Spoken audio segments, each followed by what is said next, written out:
किसी ने सच ही कहा है, दूसरों के साथ किया हुआ छल बर्बादी के सारे रास्ते खोल देता है। अगर आप किसी के साथ गलत करते हैं तो आपके साथ भी गलत जरूर होगा। उस समय ये बात हमें समझ नहीं आती है, लेकिन देर से ही सही कर्मों की सजा जरूर मिलती है। आप इससे कभी बच नहीं सकते। जो आपने किया है उसका अंजाम आपको हर हाल में भोगना ही पड़ेगा। ये कहावत कितनी सच्ची है ये हम इस कहानी के माध्यम से समझेंगे। गौतम बुद्ध की सभा में एक व्यक्ति ने पूछा, हे बुद्ध, कर्मों का फल कैसे मिलता है?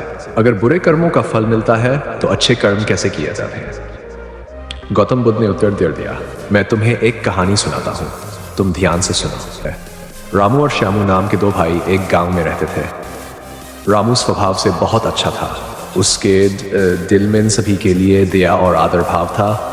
वहीं श्यामू के दिल में किसी के लिए वह हमेशा दूसरों का अपमान करता और उन्हें नुकसान पहुंचाने की कोशिश करता। समय बीतता गया और उनके माता पिता का निधन हो उनका अंतिम संस्कार किया। उसने गांव वालों को भोजन कराया और ब्राह्मणों को दान दक्षिणा देकर विदा किया। हर साल वह अपने माता पिता की बरसी पर यही कार्य करता। श्यामू को यह सब पसंद था, वह रामू से इल्जाम था। एक बार रामू ने बरसी के अवसर पर राजा को भी आमंत्रित किया। राजा ने देखा कि रामू ने ब्राह्मणों और पूरे गांव को श्रद्धा पूर्वक भोजन कराया और दान दिया।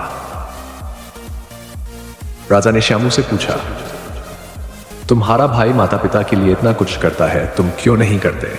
श्यामू वहां से चला गया। वह रामू से अपमान का बदला लेने की योजना बनाने लगा। अगले दिन वह जोर जोर से नगर में चिल्लाने लगा, मेरे माता पिता मेरे सपनों में आए थे, वे स्वर्ग में खुश नहीं है। उन्होंने कहा है कि रामू को भेजो, वही उनकी सेवा कर सकता है।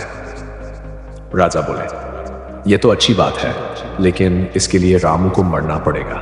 तब समझ लिया कि यह एक षड्यंत्र है। चलो इस बहाने माता पिता की सेवा कर लूंगा।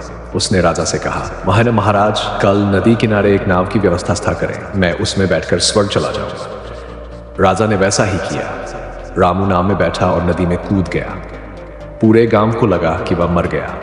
श्यामू बहुत खुश था, अब सारी संपत्ति उसी की हो गई। कुछ समय बाद अचानक राजा के दरबार में रामू आ गया। वह रो रहा था। सैनिकों ने पूछा, तुम जिंदा कैसे हो?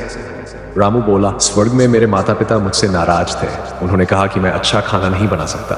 श्यामू मुझसे अच्छा है, अब श्यामू को भेज दो। राजा ने श्यामू को बुलवाया और कहा, अब तुम्हारी बारी है, क्या तुम अपने माता पिता के लिए कुछ नहीं कर सकते? श्यामू डर गया। उसने तय किया कि वह अगले दिन नगर छोड़ देगा। उसी रात वह भागने लगा, लेकिन दो सैनिकों ने उसे देख लिया। उसने सैनिकों पर हमला कर दिया और एक सैनिक की मौत हो गई। जब यह बात राजा को पता चली, उन्होंने श्यामू को मृत्युदंड की सजा सुना दी। अगली सुबह उसे नाव से धक्का देकर मारने का आदेश दिया गया।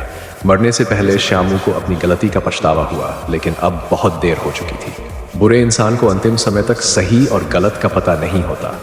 मनुष्य के कर्म उसके विचारों से उत्पन्न होते हैं। सकारात्मक सोच अच्छे कर्मों को जन्म देती है और अच्छे कर्म सुख और शांति। उस व्यक्ति ने फिर पूछा, पाप का फल कब मिलता है? बुद्ध ने उत्तर दिया, पाप का फल कर्मों पर निर्भर करता है। अगर तुमने किसी का बुरा किया है तो किसी न किसी रूप में तुम्हें उसका परिणाम भुगतना पड़ेगा। यह तय है। सीख इस कहानी से हमें यह शिक्षा मिलती है कि हमारे कर्मों का फल हमें हर हाल में मिलता है। अच्छे कर्म सुख और शांति देते हैं और बुरे कर्म दुख और पछतावा।